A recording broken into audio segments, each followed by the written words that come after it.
Et on va enchaîner notre présentation concernant les déformations tectoniques. Maintenant, on va voir un autre type de déformation. Ce sont des déformations continues ou bien des déformations souples.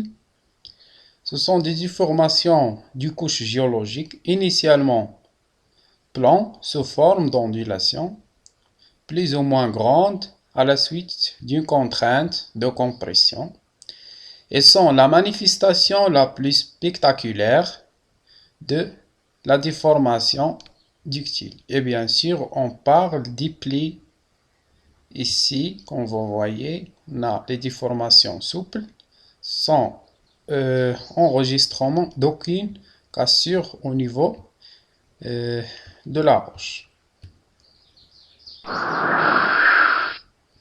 Et pour les éléments du pli, ici, comme vous voyez le plan axial,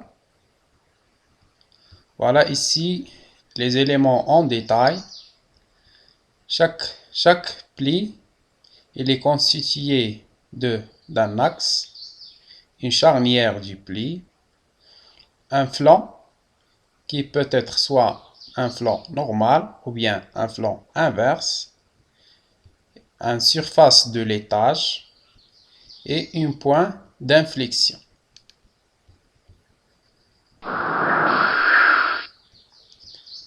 On va voir maintenant les types de plis. Premièrement, ce sont des plis dits anticlinales. Ils sont caractérisés par une pli qui se forme vers le haut avec une charnière plongeant vers le bas. Ici, comme vous voyez, la charnière est plongée vers le bas et le flanc est normal. Vous voyez ici, le flanc, elle est normal. Et on a une autre particularité, c'est que la couche le plus bas, c'est la couche qui est la plus ancienne, alors que la couche qui existe en superficie, c'est la couche la plus récente. Comme vous voyez ici, une illustration naturelle de ce type de pli.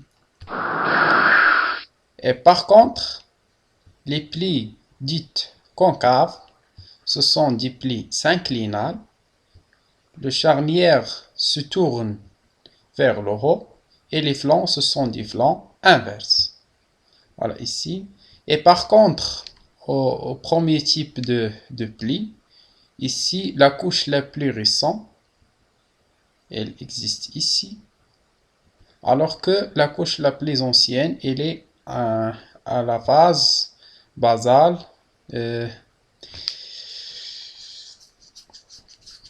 Alors que la couche la plus ancienne, elle est à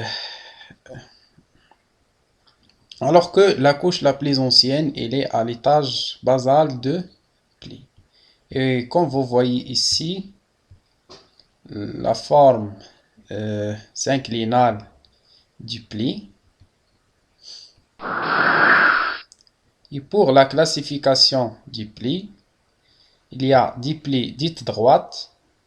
Ce type de pli, les deux flancs ont le même pendage. Vous voyez ici. Un autre type de pli, ce sont des plis dits disjonctés. Les deux flancs ont des pendages différents. Et pour les plis déversés, le pendage d'un flanc est supérieur à 90 degrés, alors que l'autre est inférieur à 90 degrés. Un autre type, ce sont des plis dits couchés. Et ce type de pli est caractérisé par le plan axial du pli qui est presque horizontal. Vous voyez ici, le plan axial du pli, il est presque horizontal.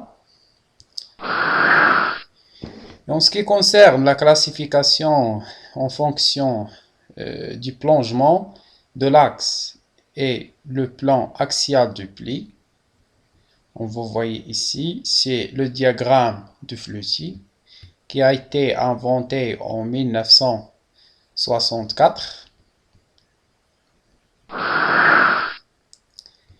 Et on va voir maintenant un autre type de déformation, ce sont les déformations intermédiaires. Premièrement, le premier phénomène de ce type de déformation, c'est le pli faille. Le pli déverse ou couché dans le flanc inverse a été laminé par une faille. Et on va voir maintenant un autre type de déformation. Ce sont des déformations intermédiaires ou bien mixtes. Premièrement, on trouve des plis failles. Ce sont des plis déversés ou couchés dont le flanc inverse a été laminé par une faille inverse suite à une augmentation de la force de tectonique ou une série de terrains.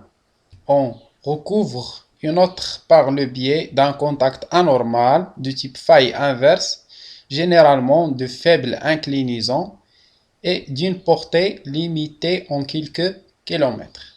Et voilà, toujours les forces de compression ne cessent jamais de s'accentuer. Et bien sûr, cette augmentation ou bien cette persistance des forces de compression engendre la formation d'une nappe de charriage, un ensemble de terrain qui a été déplacé, dit holoctone, et est venu recouvrir un autre ensemble dit autochtone dont il a été très éloigné d'origine.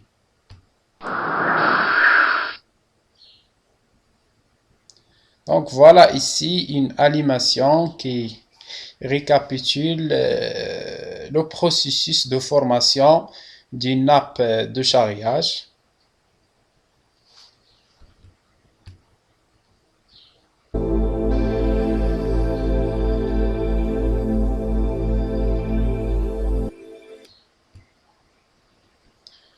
Et on va enchaîner notre présentation. On va voir maintenant des microstructures ou bien la schistosité.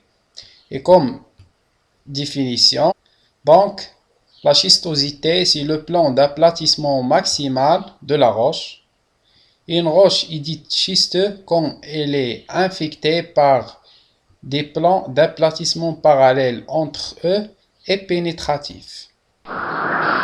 Enfin, on va conclure par cet schéma qui illustre la profondeur dans laquelle existe chaque type de déformation et on note une perspective de recherche.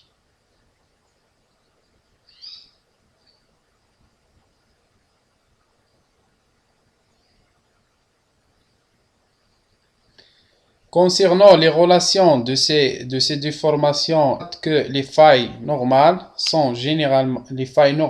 et les décrochements sont généralement des marqueurs des forces d'existence. La relation de ces déformations et les marges actives dans les plaques lithosphériques, on constate que les failles normales et les failles de décrochement sont les marqueurs de la force d'extension, alors que les failles inverses et les déformations ductiles et intermédiaires sont largement retrouvées dans les zones de subduction et de collision, zones de convergence. Et on va voir ce schéma qui récapitule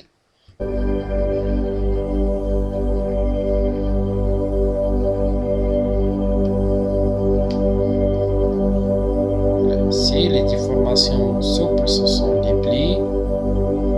Elles peuvent être soit synclinales ou bien anticlinales. Et pour les déformations cassantes, on a les failles et on a plusieurs types de failles. Des failles inverses, des failles normales, des failles transformantes. Et bien sûr, les plis synclinales et anticlinales et les failles inverses sont des marqueurs des zones de convergence, alors que les failles dites normales et des transformantes, ce sont des marqueurs des zones de divergence. Pour les failles ou bien les déformations intermédiaires, ce sont un autre type de déformation. Et bien sûr, parmi les autres types de déformations souples, la schistosité et foliation. et merci pour votre attention.